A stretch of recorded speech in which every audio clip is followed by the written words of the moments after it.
Charan! Hello, good afternoon everyone! Ayan, wala po ako dyan. Wala, nandito lang ako sa baba. Binidyohan ko lang sila. Tingnan nyo, natutuwa lang kasi ako sa mga ano ng mga Meralco. Yan sila yung mga Meralco dito sa Japan.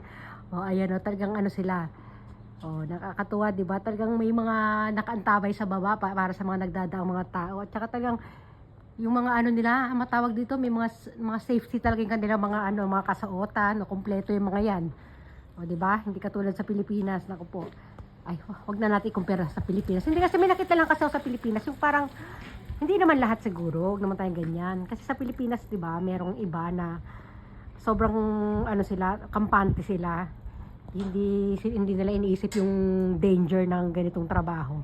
O, pero ayan po. Ayan, binakita ko lang sa inyo. Ayan, parang pangarap ko rin na magcharan sa ganyang ano, sasakyan. Sasakyan ko sa ganyan sa taas. O, di ba? Nakakatuwa. Oh. O, ito, pakita na lang natin yung ating kapaligiran dito habang nagdadaan tayo. Tingnan nyo, papanong ano niya sa akin pag ako'y nagdaan dyan. Paanuhan niya ako. Iaano niya ako escort. Hindi naman niya ako escortan, pero ang gagawin niya ay iaano niya ako sa mga ano. Iaano niya ako sa daanan. Hindi, para ano, di ba? Kasi baka may mga malaglag, ganyan. O at least ano sila, yung kapakanan ng bawat isang kanilang iniisip talaga, di ba?